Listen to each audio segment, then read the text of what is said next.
พี่น้องเอ้ยบ้านนี่มาเปิดภาพมากับยูพีบ้านทุ่งบายเมืองท่าแตงแข้งเสกองพี่น้องเอ้ยพี่เบิ่งอยู่กับธรรมชาติบ้านหน้าชนบทตั้งสปปลาวพี่แหละพี่น้องเอ้ยป่าไม้ภูเขาเขียวงามตาดีพี่น้องเอ้ยเอามื้อนี้บ่าวเองก็มาเยี่ยมยามนัดกับทั้งบ่าวฝนว่าอย่างมาเยี่ยมยามน้องน้ำฝนว่าเป็นจะได้แหละเพื่อนซ่านบ้านซองน้องเพิ่นมีความคืบหน้าจะได้อยากมาอัปเดตให้พี่ให้น้องเบิ่งน้องพี่น้องเนาะเอาไปเบิ่งกันพี่น้องเอ้ยมาตอนนี้บ่าวเองก็มายืนอยู่ทั้งห้านค้าบ่าวสิซื้อจักสิซื้อหยังไปฝากไปตอนน้องเพิ่นจะได้จะน้อยพี่น้องเอ้ยคือว่าได้ยินเสียงเพลงบอนๆอยู่โอ้ยสิได้บ่ถ่ายคลิปพี่น้องเอ้ยจะได้กระยาพี่น้องเอ้ยกราบทักทายสบายดีเด้อพ่อแม่พี่น้องที่เคารพรักเบิดสุผู้สุคนอยู่ไสก็แล้วแต่พี่น้องเอ้ยอยู่ไกลอยู่ภายในแต่ต่างประเทศก็ยินดีต้อนรับเข้าสู่2บ่าวผู้วงชาแนลเส้นเก่าเส้นเคยพี่น้องเอ้ยบัดนี้ก็ไปเบิ่งว่าสิซื้อมีหยังแหน่น้อนี่ห่านก็ทั้งพี่แหละบ้านทุ่งบายก็ห่านเพิ่นก็พอได้ขายไปเนาะได้ขายดีจะบอกด้วยสบายดีเด้อพอดีขายสบายดีด้วยโอ้ยนี่เป็นห่านน้อยๆดอกพี่น้องเอ้ยตามเขตชนบทนี่แหละเบิ่งสิเบิ่งเอาอันนั้นเอาน้ำนุ่มให้นะน้ำตาทอยปะด้วยน้ำตาทอยนี่บ่ด้วยโอ้ใส่ถุงไปเรียบร้อยพี่น้องเอ้ยเท่าไหร่ล่ะ60ด้วย60,000เนาะด้วยขอบใจเบิ่งเงินกับพี่น้องเลย60,000สแกนใจก็ได้เลยสิสแกนจ่ายพี่น้องเอ้ยสิเบรกไปก่อนสิหยุดคลิปไปก่อนพี่น้องเอ้ยสิสแกนจ่ายเป็นก่อนบัดนี้เพราะยังก็บ่ได้ถือเงินสดมาก็เลยสิสแกนจ่ายไปบัดนี้พี่น้องเอ้ยก็เดินทางเข้ามาในที่เพราะว่าบ่วงก็มาผู้เดียวพี่น้องเอ้ยก็บ่มีผู้ถือกล่องให้บ่มีมือกล่องก็ถือกล่องเองก็ขับรถก็เลยว่าบ่ได้ถ่ายตอนเขามาให้พี่น้องเบิ่งเสียงอย่างน้อสมาหลังจักจันได้ไรพี่น้องเอ้ยโอ้ยเราดูการมันห้องสนั่นพี่ว้ายโอ้ตัวแม่งจักจันพี่น้องเอ้ยพี่จักจันทั้งฝั่งไทยทั้งภาคอีสานทั้งฝั่งไทยเลยฝั่งลาวนี่ก็มีโอ้ลายไปทั้งพี่มึงสู้มึง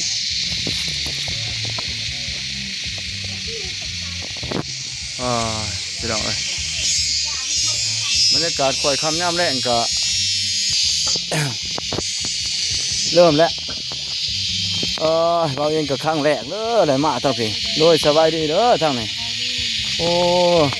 โดยสบายดีมาฝนโอ้ยพี่นี่แม่น้องน้ำฝนตัวไหนโอ้ยได้มุ่งเลยเนาะคักโดนเด้บ่ได้มาหากันนี่โอ้บรรยากาศคือดีคักเนาะทุ่งให้ทุ่งหน้าพี่น้องเอ้ยโอ้ยคักแต่นี่เพื่อนน้องเพื่อนพุกตูบสร้างอยู่นี่บ่หรือว่าเจ้ามาอยู่ผีเด้ออยู่ผีเด้อเนาะเลย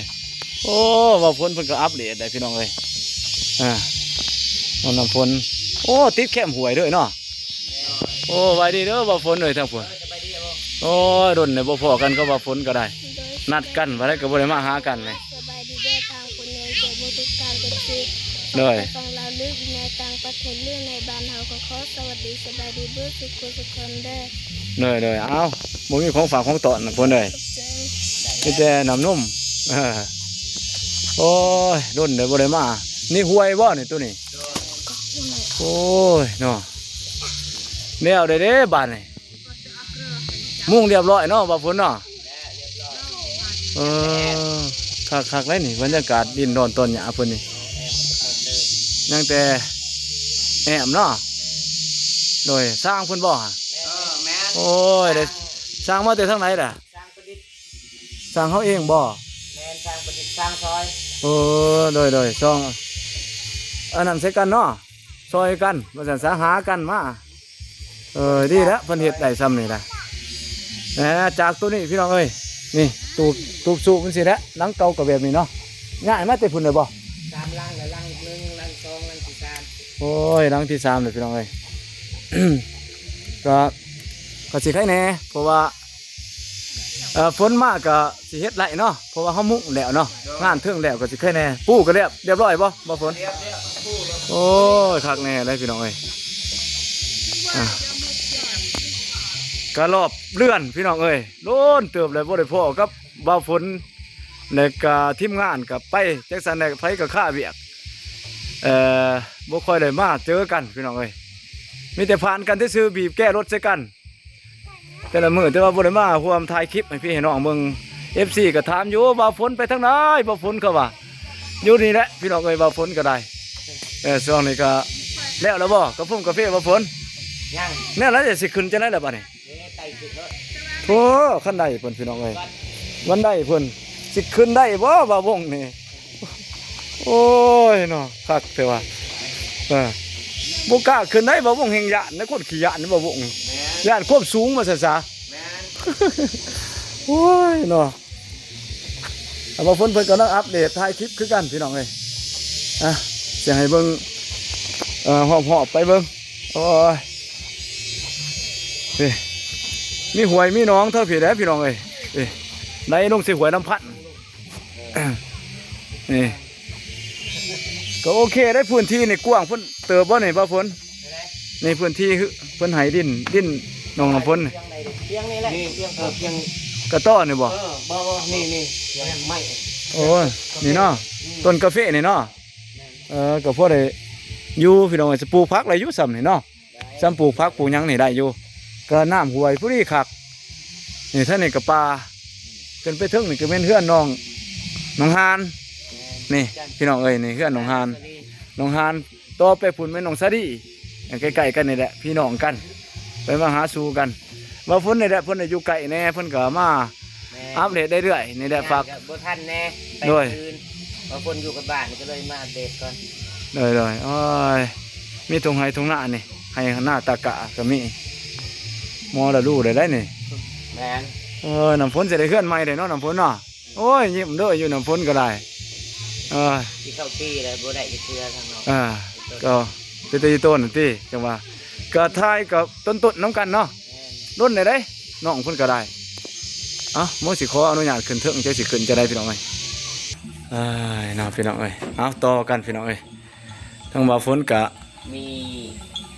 งบแล้วก็เครื่องฝากหรือว่าของขวัญจากผู้ใหญ่เพิ่นสารสร้างว่าทางเอื้อยแล้วก็ทางแม่เพิ่นเห็นคนตั้งอกตั้งใจคือว่าทางสร้างเพิ่นอยากซอยน่ะซอยน้องทุกคนแล้วก็ทางแม่แล้วก็ทางเอื้อยเพิ่นก็ได้ตอบแทนของขวัญเล็กๆน้อยๆเนาะเพื่อนนี่แหละมีมาม่าแล้วก็ไข่คนละแตะคนละแก๊ส โอ้ยเนาะ จริงๆอันไข่อันซีแตะแต่ว่าให้น้องทุกคนแตะนึง เลย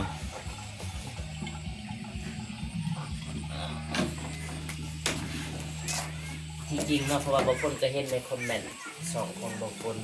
เลย แต่ว่าทีมงานเขาบริมานำกันนะ โดย คือทีมงานใส่บุญเราใจนะจริงๆกับบริพิษกันบริเป็นอย่างกันแต่ว่าต่างคนต่างเห็นหน้าที่ไฟมันนะ โดย ทาง ครับ เตียงทางบ่เจ็บก็ไปทางอื่นแต่แบ่งกันนะบางคนมาทางนี้ แม่น บางคนอยู่กับบาทนี่เด้ไกลๆบางคนก็มาเด็กก่อน เพราะว่ามันหลายเบียกเนาะมันก็สิบ่ทวงบ่ทันพี่น้องเอ้ยแจ้งให้ FC ได้รับทราบว่าทั้งบ่าวฝนก็มีเบียกส่วนตัวแน่แล้วก็บ่าววงเองก็มีเบียกทางการแน่แล้วก็ต่างฝ่ายต่างสิมีเบียกแน่แล้วก็แบ่งเวลาพี่น้องเอ้ยแบ่งเวลามาร่วมกันคันไปไล่ก็ไปที่ว่ามันเวลามันมีก็ยังสิได้ไปร่วมกันอยู่เนาะบ่าวฝนเนาะยังหักยังแพงกันคือเก่าเนี่ยพี่น้องเอ้ยแต่ว่าบ่ทันได้ไปร่วมกันซื่อๆเนื้อนั้นแหละอยากแจ้ง FC ก็ประมาณนั้นเรื่องละเอามันพี่น้องเอ้ยย่านว่า FC สิเข้าใจผิดว่าโอ้แต่ข้อกันได้บ่เล่าไตเนาะบ่แม่นพี่น้องเอ้ยนั่งยังหักยังแพงยังติดตามกันสิเป็นเบาทุกคนหั่นแหละเนาะเบาอนุ่งเองหยังต่างๆก็นอดคิดถึงเบาของเบากูก็เลยแซดได้ถามกันอยู่พี่น้องเอ้ยแต่ว่าก็ต่างฝ่ายต่างสิไปซอยเรือผู้นั้นไปเบื้องนั้นผู้นี้ไปเบื้องนี้เนาะไปไก่เด้ ไกลกันแม่นอยู่คนละส่วนภาษาทั้งเบาอันนั้นพุ่นทั้งเบามีก็พุ่นก็ไปทั้งส่วนเมืองนั้นพุ่นพี่น้องเอ้ยทั้งเมืองปักซองพุ่นเบาฝนก็ทั้งพี่ก็เบาวง บางเทื่อก็เบาตุนก็เบาเจ็บพูนไปทางพุ่นอีกไปทางบ้านโทนบ้านเทนพุ่นอีกไปกันก็บ่ว่ากันก็ดีเนาะบ่ฝนเนาะ เลย ต่างฝ่ายต่างสิช่วยเหลือกันหั่นแหละพี่น้องเอ้ย ไม่ตรงนี้ เอาให้เพิ่นขอบมุกขอบใจติดุให้เทั้งพุ่นบ่ให้เทั้งสร้างเพิ่นได้เนาะโอ้เพิ่นมอบให้สร้างเนาะคิดว่า ตัวนี้มองไปสร้างก่อน มอบให้สร้าง ตัวใดยังมันบ่คือกันพี่น้องเพราะว่าบ่คนตัวนี้บ่คนซื้ออยู่ท่าแตงแต่ว่านี่ซื้ออยู่บ้านเฮามันจะต่างกันเนาะ เด้อ มันเบิดแหละสิเอาแน่นี่เบิดก็ บ่มีอีกติ ไทยหันก็ โดย เอาจางนี่กันคือจะทานนี่ผู้ใดพอเฒ่าจะกินตัวใดบ่เฒ่าระวังอันนี้ก็เป็นสิให้พอเฒ่าเป็นพิเศษนะเพิ่นแบบผู้ใหญ่อันนั้น โดย ให้ตัวใดก็แซ่บกว่าจังหวะจะนี่ขึ้นกับพอเฒ่าแล้วแต่มัก เป็นอะไรเสร็จตัวพอกิน สำหรับบ่ฝนบ่ เออ บ่ฝนมักตัวนี้บ่ ขึ้นว่ามักเท่านั้นกับ แต่ว่าคันเว้าเรื่องราคาตัวนี้มันจะแพงกว่าตัวนี้ตัวนี้มัน เอาบติ มีไทยหรือว่ามาม่าไทย เลยไวๆติ ไว เลย ๆแต่ว่าบ่ฮู้พอเฒ่าแต่ว่าสำหรับ แล้วแต่มักเนาะ มักกินตัวนี้บ่ผม เลยแต่ผู้มักลอกตัวนั้นก็มีคือกันนั่นแหละพี่น้องเอ้ย เอาแหละ ให้เพิ่น ดูว่าจักสิให้ได้บัดนี้มันบ่คือกันจะ เออ บ่เป็นหยังเอาหาอันนั้นเด้อ เออเจ้าตัวนี้คนละแก๊ปนี่ โดย พอเฒ่าแล้วก็คือเป็นอะไรน้ำบ่าวบ่น้ำบ่าวแล้วก็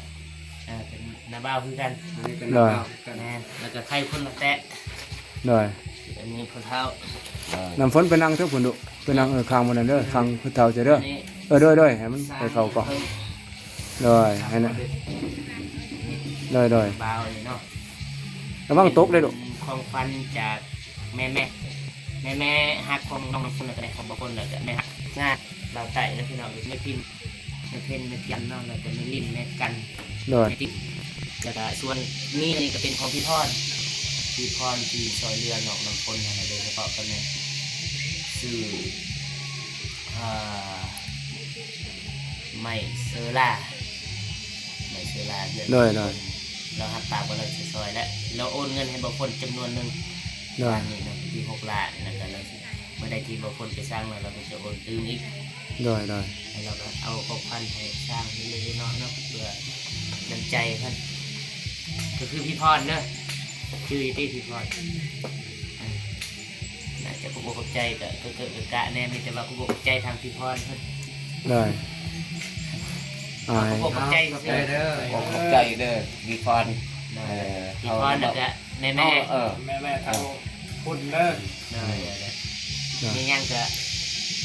บ่ลืมทางน้องพุ่นก็บ่ให้ลืมสมมติว่าเขามีอยากมีงานจะว่างจะมีเวลาก็ไปช่วยเขาขอเขาบริจาคเนี่ยเป็นการช่วยเหลือซึ่งกันและกัน เลย พี่น้องเนี่ยพี่น้องเมื่อใดน้องพุ่นว่างก็ไปช่วยเหลือเขามีคือเมื่อใดจะใส่เวียกก็คือน้องพุ่นน้องผู้หญิงเฮ็ดหยังบ่ได้คือเฮ็ดเฮือนนี่นะเอิ้นหาช้างพี่น้องมาช่วยประมาณนี้ละเอาน้องพุ่นพวงใจทางแม่ๆเพิ่นก็ติดพรเพิ่น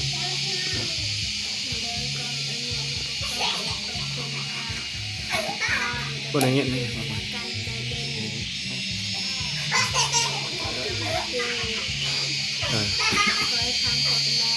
ทำคนใจเย็นจงอยู่เย็นเป็นสุขสุขกายสุขใจขอให้สุขภาพแข็งแรงความเจ็บจะแสดงความเกิดจะแสดงขอให้บางปางกระดาษจิตกระดาษในหัวใจที่เพียงนอนคอยเงินเป็นคอยเงินแสนยามคอยเงินละยามกลางบ้านคอยเป็นแรงสุขสุขจะจบจะจนเลิกความเขาความควร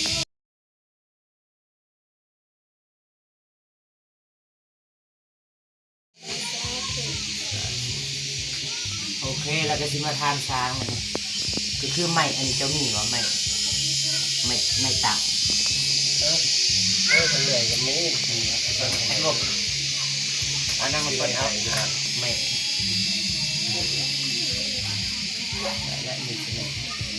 ก็คือไม่ต่างนะพี่น้องไม่ต่างที่ปัจจุบันเหมือนโบทันนี่เพราะว่าทางบางคนก็ได้ประสานหาทางไอ้แดงเพิ่นแต่ว่าทางไอ้เพิ่นแต่ว่าบุ้มีการให้ทางทีมงานเขาหาที่ใส่ก็ได้เนี่ยคือถ้าได้ช่างเลย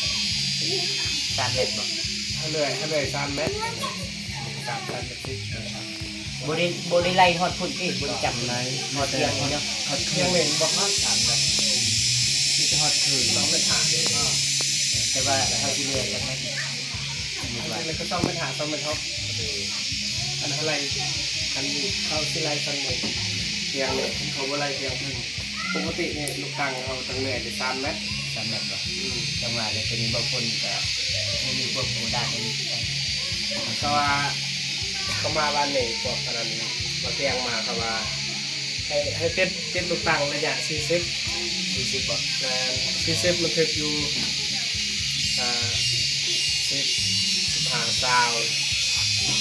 20 40เขาบอกให้เรื่อยเพื่อไม่ได้50ก็ดี อยู่ลุ่มเลยมันยังเหลือบ่ จังหวะ 40บ่ เรื่อย ลองทำ 40 เส้นให้ได้ยังเหลือก็บ่พอ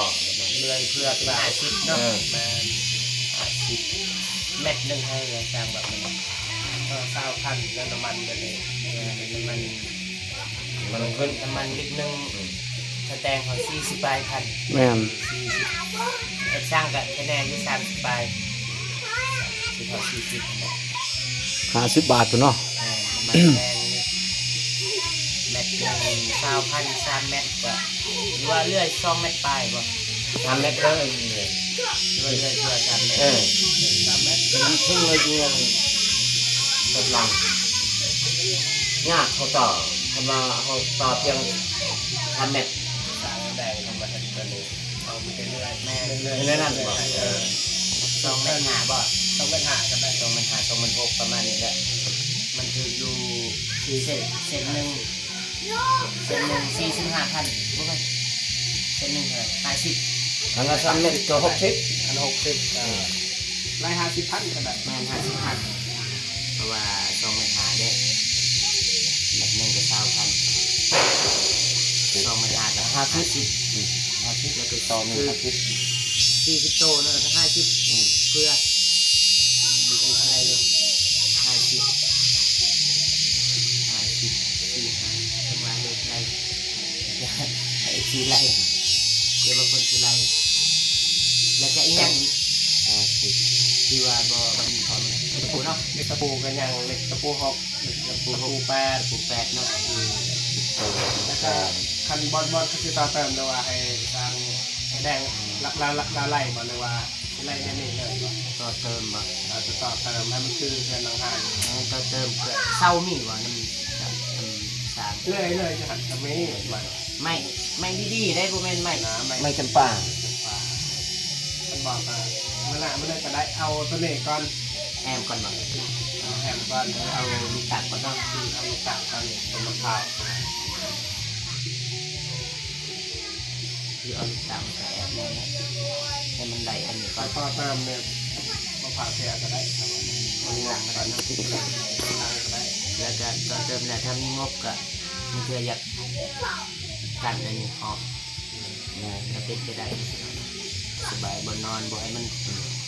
มันเปื่อนให้เห็นบนนอนบ่ให้เห็นนะเปื่อนกระยาอยู่ใ